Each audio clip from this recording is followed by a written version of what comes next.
Welcome back to Future Unscripted, episode 17. Science just proved it. Motivation doesn't come first, action does. Today, we're breaking down why tiny moves rewrite your identity and how to become an action architect who gets stuff done without waiting to feel ready. Yes, from dopamine hits to brain rewiring in just a few days, we're sharing the research, the mindset shift, and the exact cues that make action automatic. Let's go.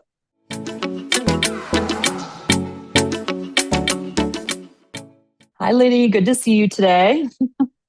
Always, Aubrey. Love to see you as well. So let's dive right in. Today, we're talking about taking action. This is a topic that never ends, really. Like it's always at the top of our minds. Absolutely. And we decided to pick this topic because looking around at other entrepreneurs and content creators, looking at ourselves and our own behaviors, we've noticed that the barrier to action is a major issue or has the potential to hold us all back. And so today we pulled some statistics and research around taking action, how to do it, why it's important. And so the first point that we want to make on this episode is that motivation increases after we take action, not before. What are your thoughts on that? You're asking the right person. I think like this is something I feel I've been preaching. And it's not like I'm out here preaching to everybody on all the mountains, but absolutely the truth. There's nothing more true than that. You know, you can be stuck in like thinking all the thoughts and how you want to accomplish this, that, and everything else. But the only thing that's going to make you move is really just taking the step. And you know what that makes me think about actually is like how you and I, how are we appearing here today on this, podcast together? It's really because we decided something and we literally took action immediately. Like you came and you said, hey, we're going to be, let's do this thing. We had the idea, thoughts, and it was like, let's go. We're pressing record before we were ever ready. And so for that, I mean, that's like a great example for me in my head towards this topic. But the motivation that comes from taking action is like, I have no words. That's next to nothing.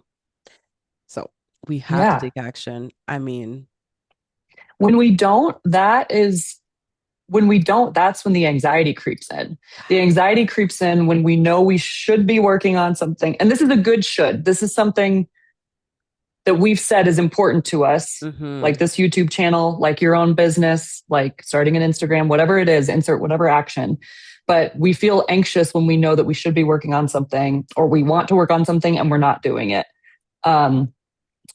The other piece to this is that once we start taking action, the action gives us consistent dopamine hits. There was one study that quoted, I think it was from Harvard Business Review that quoted, when we take action, it's the equivalent of a cash win, like a smaller cash win, not like millions of dollars, but in terms of the dopamine hit that we get. And that's motivating. Talking about the dopamine real quick. One thing I kind of refer to sometimes when I try to explain to either family, friends, and so forth, why it's so important to not doom scroll all day. And so the way I explain is that every time you reach for your phone and you're like scrolling on whatever social media app, or you reach for your phone to play a game, you're hitting your brain with some dopamine. And so it's like a drug and it loves it. And it's like a reward. Dopamine is like, it's a reward that you're giving yourself. But think of it, if you're rewarding yourself every single day with small little hits of like scrolling, and when it comes time to do something difficult, like taking action toward a real goal or a real dream that you have, do you think you want to do it? I say no. And the reason is that all day you've been rewarding yourself with these little hits. You're hitting, like, it's like giving yourself candy every hour, or whatever, all evening. And then dinner is served, you're not really hungry because you've had all the chocolate and all the junk, right? All day. So that's why we want to actually also think about what um the dopamine does, and like what you're, to your point actually, is like the brain is so powerful, and so we have to make sure that we rewire it for the better, right, for the good, and by taking action towards something real, something that can bring us freedom and joy and everything that we're seeking out there in life. Definitely. Yeah. Definitely. And it's bigger than just these dopamine hits too. What on the larger scale, what we're talking about really is an identity shift. Mm-hmm. Moving from being the type of person who avoids, procrastinates with their phone. And look, we're all guilty of this. Like nobody is, Perfect. nobody's, Absolutely. there are endless, infinity ways to distract yourself today if you want. Mm-hmm. Um, but the identity shift, and we think about, am I the type of person who does insert whatever action? James Clear, Atomic Habits, talks a lot about this in his book. There was a study out of Stanford that showed that our identity is shaped more by our behaviors than our beliefs. So when we take action, we're actually rewriting our self concept.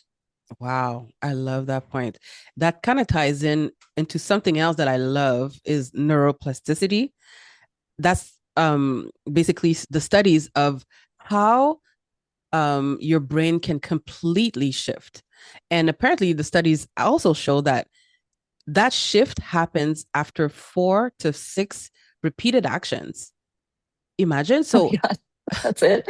it's not, yeah, It's it's small. not complicated, right? 4 to 6 repeated actions. So maybe 4 to 6, recording of whatever, social media posts that if you're trying to promote your business, that's what it's going to take. And so that's so powerful because unfortunately, people are really, really stuck usually into taking that first step. And so, yeah, like these are like numbers that we can kind of think and like, okay, it maybe gives us a little, push knowing this Mm-hmm. stuff. Yeah. Definitely. Yeah. The labeling piece is an interesting one. And the fact that you just said it only takes 4 to 6 actions. I mean, I'm so guilty of this, like thinking that everything needs to change overnight. I'm going to do Whole30. I'm going to go to the gym for Oh, 7 days. And then it's like, you just punish yourself because the goal was too big. The goal was absolutely. too out there, too much. But if we think about this as an identity shift, we're 3 times more likely to be consistent. So for example, saying I'm a runner, or I am a person who works out, or I am an Mm-hmm. entrepreneur, I'm a content creator. Those self labels, it comes back to this theory that's called self perception theory, which means that we understand who we are by our own Mm-hmm. actions. The same way that we would look at somebody's actions and tell ourselves who is the type of person they are, we do that to ourselves too. So if I continuously help people, the label is that I'm a helpful person. Exactly. If I'm always giving, I'm a generous person, right? Et cetera, et cetera. That's such another good point. Absolutely. Yeah. Um, and then it's like, how can we step into these labels from where we are now? Um, we talk a lot about manifesting and putting it out into Mm-hmm. reality and speaking powerful words over ourselves, all of that good stuff. Um, the acting like the person we want to become really supports this self-perception theory, because if I take actions on the things I said I was going to, what that tells myself is I am a person that I can trust. Absolutely. That is another super powerful thing that I love to talk about. To me, that also kind of reminds me of like having an alter ego almost as well, because you're acting as, the boss person, the CEO. Let's take CEO, right? I'm acting as a CEO. And so almost every day, if you say, okay, you embody that and you keep thinking about it, there is going to come a time where you're going to be asking yourself, what would the CEO really do? How would a day in a CEO's, body look like, feel like? How do that person dress? how does that person show up every single day? And so eventually how you think is going to basically push these new actions. And then that new action is in turn going to turn around, and you are actually going to become that, CEO that you have envisioned. And so it is definitely not something like to take lightly. It's not woo woo. It's completely, factual. And so the only thing is like, I think we wake up and it's like, it's not something you think about all the time. But if you can actually become intentional, that would really, really help you into making certain changes in your life and become perhaps what we can call an action architect. Yes. Mm-hmm. Yes. How do you define that? Because that's something that the action architect is something I learned from you. And thinking about it that way. So how do you define that, and what does that look like for you? I mean, an architect is someone who's, designing something. And so you're designing actions, you're taking action, basically, to put it very simply, somebody who takes action every single day. And so my personal, how it looks for me anyway, is taking action 7 days a week. And I know some friends, they look at me and they're like, Lydie's too much. You cannot possibly, work 7 days a week. Okay, it's not quite working, because if I'm trying to reach a certain goal, first of all, it doesn't feel like work, and I'm taking action. It doesn't mean that I'm sitting here 3 to 4 to 5 to 6 hours every single day. And action, it could be simply pressing record and recording a short, video to post on social media. It could be, sitting for 5 minutes and talking to AI about your next step. You are taking action. Taking action is posting inside the community, reaching out. It could be, doing a little bit of networking, meeting new people, making sure you connect with your, like whatever it is that because it could be, for anything in life, really. But if we're talking about solopreneur and entrepreneurship, right? There are so many moves that we can actually take every single day that when we look back, it's all these tiny steps attached together that makes the success. It's not going to be overnight. And so that's why I think taking action is like the most important thing. And I like to think that I'm like somebody who could actually push somebody to take action. And so I want to be like an action, I don't know, master. Architect. I want to crack the whip. What it is.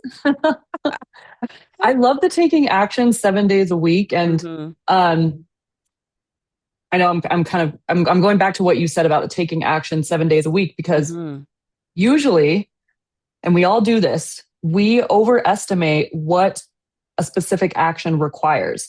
We make it up to be this big thing in our head when really the first step is sitting down at your keyboard. Absolutely. Absolutely. But just the getting started, the resistance there is so real. Like Absolutely. It just tries to prevent us. There was another study from American Psychological Association, and this one I'm paraphrasing, but I thought this one was really interesting. So people who pre-decide what their actions are going to be, implementation intentions, for example, are 91% more likely to execute them. Wow. So just pre-planning and following the plan will get you there. But there's a caveat with that, because in order to do that, you have to ignore your mood and how you feel and just prioritize action above all else. Wow. But like you said, having a rule 7 days a week, you take action on something. That's pre-planning that no matter what, before your head hits the pillow at night. Yeah. And that means that we take action. Exactly. I love that. Man, this is so powerful. But that made me think of something else. If you have vague plans or you don't have like something pre-designed, it's so much easier to fail. There's a thing I used to actually 5 years, no, how many years? In every single one of my high school or college books, I would write the following formula. fail to plan equals plan to fail. I think that illustrates exactly what you were saying. It's like that's a hack. Like you want to have a plan. And so that really is going to push you to execute. But if you don't have a plan, you can't really execute. Your actions are kind of like left to, chance. And we can't really do that because humans, I mean, it's so much easier to just watch Netflix or Of anything else, course. right? But then execute. Yeah. Yeah. Wonderful. Um, oh, that's so good. That's so good. Everything comes from action. Yeah. Well, I think for the end of this episode, we have a quote that we wanted to leave people with from Tony Robbins. So, Mm-hmm. Lydie, take it away. All right. The beautiful quote says, and I read, the path to success is to take massive, determined action. But the secret most people miss is that the first action only has to be massive in courage, not in size. Powerful, The powerful, first step can be powerful. small. Yep. But the trick is to take the first step. And so you would actually eliminate the decision fatigue by just taking a step. Just do the first thing. That's going to be the hardest thing, and you'll be done and you can continue taking action daily. Yes. Okay, well, let's go take action. It was great to see you, Lydie. Wonderful. Take care, everyone. Until next Bye, time. everyone.